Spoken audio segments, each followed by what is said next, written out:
आइए अब हम सभी लोग कपालभाति क्रिया का अभ्यास करने जा रहे हैं। ऐसे कपालभाति को षट कर्म के अंतर्गत माना गया है। नेति, धोती, बस्ती, त्राटक, कपालभाति, मगर कई सारे लोग इसी प्राणायाम के नाम से भी जानते हैं। तो आइए हम सभी लोग को जानकारी ये होना चाहिए कि यह षट क्रिया है और इसके अभ्यास करने से हमारी जो आंतरिक शुद्धि होती है, जो उदर है वो शुद्ध होता है और कपाल जो है इसमें लाइट आता है, चमक आता है। कपालभाति का अभ्यास प्रतिदिन कम से कम 10 मिनट अवश्य करना चाहिए। कपालभाति का अभ्यास करने से हमारे अंदर का जो विकार है वो दूर हो जाता है। हृदय रोग के लिए बहुत ही लाभकारी है कपालभाति। कपालभाति का अभ्यास करने से हार्ट प्रॉब्लम, हृदय रोग दूर होता है। कपालभाति का अभ्यास करने से मोटापा कम होता है, पेट की चर्बी कम होती है, वेट कम होता है। कई सारे लोगों का शरीर ऐसा होता है जो कि कुछ ना भी खाएं तो उनका शरीर फैल जाता है। तो जल प्रकृति के शरीर होते हैं, किन्हीं का वायु प्रकृति के शरीर होते हैं, किन्हीं का अग्नि प्रकृति के शरीर होते हैं। ये 5 तत्व है, इनमें से किन्हीं एक तत्व की प्रकृति के लोग होते हैं, जिसके कारण से उनको कोई मोटा होते हैं, कोई पतला होते हैं। कोई चाहते हैं कि मोटा हो ना, मगर वो कितनों खाते हैं मगर वो मोटा नहीं हो पाते हैं। कई सारे लोग जो है पतले होते हैं, तो पतलापन के लिए भी ये जो है, जो बहुत पतले हैं, तो आप कपालभाति का अभ्यास कीजिए प्रतिदिन कम से कम 10 मिनट और उसके बाद में आप भोजन कीजिए। तो इससे आपका पाचन शक्ति बढ़ेगा और आपका मोटापा जो है बढ़ेगा, आपका शरीर का वेट बढ़ेगा। इससे वेट बढ़ता भी है और घटता भी है। तो इसमें डाइट पर आपको ध्यान रखना है। अगर आपका शरीर मोटा है, आप बहुत मोटे हैं, तो आप जो है भोजन में जो है, डाइट में जो है फल सब्जी का सेवन करें, जिससे कि आपका डाइट कम होगा, कोलेस्ट्रॉल कम होगा और मोटापा कम होगा। तो मोटापा को कम करना है तो फल सब्जी का सेवन करेंगे, और अगर आपको मोटापा बढ़ाना है तो थोड़ा अनाज का सेवन करना है। शरीर को थोड़ा पुष्ट करना है, तो शरीर थोड़ा सा बहुत पतला भी होता है तो अच्छा नहीं लगता है। बहुत सारे लोग बहुत सिकुड़े रहते हैं डंडी की तरह, तो वो भी अच्छा नहीं लगता। बहुत सारे लोग ऐसे हाथी के बच्चे की तरह होते हैं, तो वो भी बहुत अच्छा नहीं लगता। एक सुडौल शरीर होना चाहिए, अधिक मोटा भी नहीं, अधिक पतला भी नहीं, जिससे कि वेट के अनुसार से थोड़ा सा हाइट होना चाहिए। तो इससे शरीर बिल्कुल फिट लगता है, ठीक लगता है। और अधिक मोटे रहते हैं तब भी अच्छे नहीं लगते हैं, अधिक पतले होते हैं तब भी अच्छे नहीं लगते हैं। तो दोनों को बैलेंस करने के लिए कपालभाति बहुत ही उपयोगी क्रिया है। प्राणायाम के लोग से नाम जानते हैं, प्राणायाम है। तो इसका अभ्यास आप प्रतिदिन अवश्य कपालभाति का करें, जिससे कि आपका शरीर बैलेंस में रहे। इससे जो हमारे कॉन्स्टिपेशन का भी समस्या दूर होता है, कब्ज का समस्या दूर होता है। कितना पुराना कब्ज हो, इससे कॉन्स्टिपेशन दूर हो जाता है। और इसके द्वारा जो है हमारा जो बालों का झड़ना, बालों का पकना, असमय सफेद हो जाना, उसके बाद में कानों से कम सुनाई देना, आंखों की समस्या, दांत की समस्या, त्वचा की समस्या, स्किन डिजीज संबंधित समस्या जैसे खाज, खुजली, फोड़ा, फुंसी हो जाता है, उनके लिए ये बहुत ही लाभकारी जो है ये कपालभाति क्रिया है।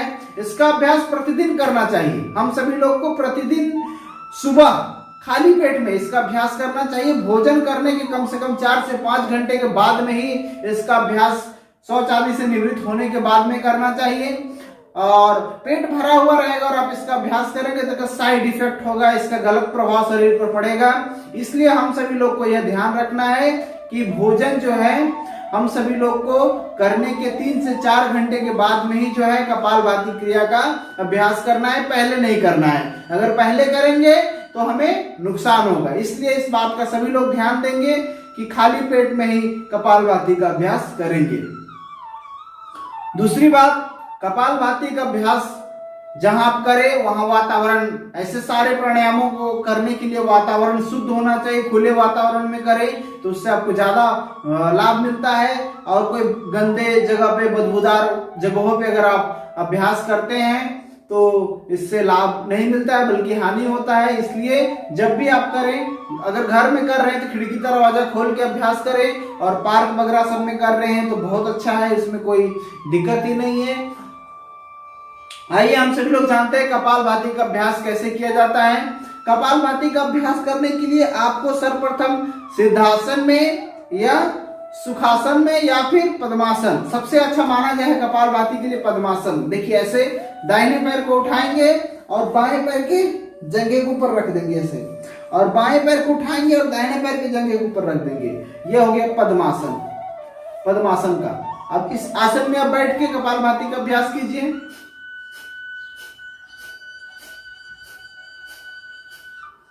इसमें क्या करना है, 1 सेकंड में एक बार श्वास को बाहर छोड़ना है। 1 सेकंड में एक बार श्वास को बाहर छोड़ना है। श्वास को लेने पे बिल्कुल भी ध्यान को केंद्रित नहीं करना है। श्वास को सिर्फ 1 सेकंड में एक बार बाहर छोड़ना है। इसी क्रिया को कम से कम जो है 1 मिनट में 60 बार, और इसी तरह आगे आप 10 मिनट तक 15 मिनट तक इसका अभ्यास कर सकते हैं अपनी क्षमता के अनुसार से। बीच में अगर थक जाए तो रुक जाना है और अभ्यास करना है।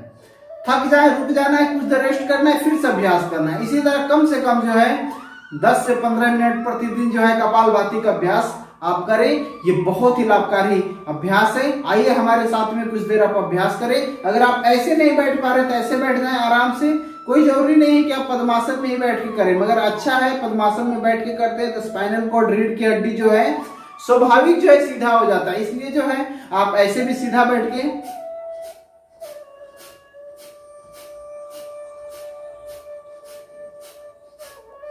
आप कर सकते हैं कपालभाति। कई लोगों को यह पता ही नहीं चलता है कि श्वास ले रहे हैं कि छोड़ रहे हैं, तो आप इसकी जानकारी के लिए आप क्या करेंगे, अपने हाथ को इस तरह पेट पे रखें, ऐसे पेट में रखेंगे, और जब श्वास को छोड़ना है बाहर छोड़ेंगे तो पेट ऑटोमेटिक अंदर जाएगा। देखिए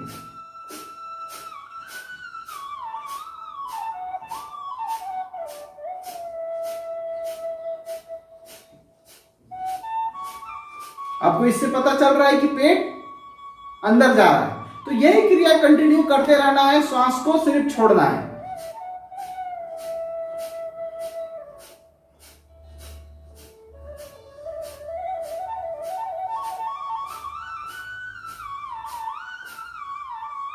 आप लंबे समय तक अभ्यास करना है तो आंखों को बंद करके अभ्यास करेंगे, और कम समय के लिए करना है फिर भी आप आंखों को बंद कर सकते हैं।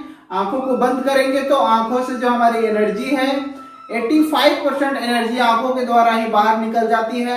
इसीलिए कपालभाति या किसी प्राणायाम या किसी आसन को अभ्यास करते समय हम सभी लोग को आंखों को बंद रखना चाहिए। आंखों को बंद रखने से ये सारे समस्याएं जो है आंखों का दूर हो जाता है, हमारी एनर्जी सेव हो जाती है। तो ये बहुत ही लाभकारी क्रिया है, जिसके साथ में हम सभी लोग को ये ध्यान रखना है कि आंखों को बंद रखना है कपालभाति का अभ्यास करने के दौरान।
थक जाएंगे अभ्यास करते के दौरान, रुक जाएंगे कुछ सेकंड के लिए, आंखों को बंद करके रिलैक्स करेंगे शरीर को पूरे, और उसके बाद पुनः अभ्यास को प्रारंभ करेंगे।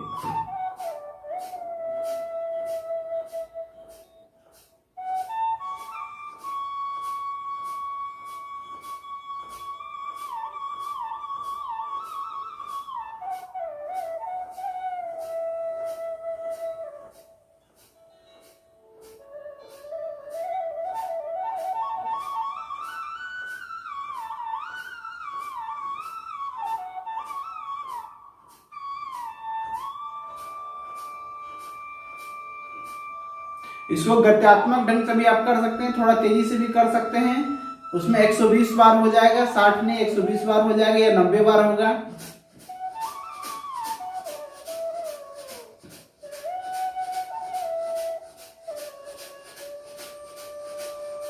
मगर इस अभ्यास को वो व्यक्ति नहीं करेंगे जिनको कमर में दर्द है।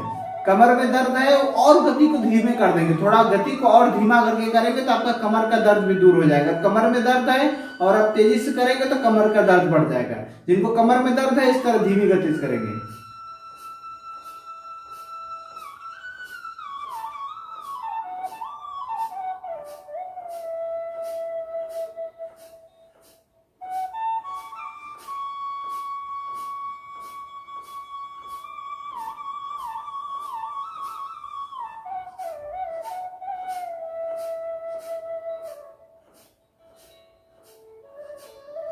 इस तरह कपालभाति का अभ्यास प्रतिदिन करना है।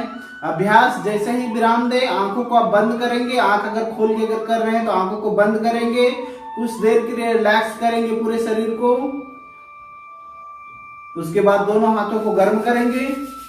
ये क्रिया बार बार करना है। जब भी आप प्राणायाम करें, प्राणायाम का अंत करें, उसके बाद ये जो क्रिया है हाथों को गर्म करना और नेत्रों पर रखना, ये बहुत लाभकारी क्रिया है। इससे हमारी आंखों की रोशनी बढ़ती है। मालिश करिए हल्की चेहरे का।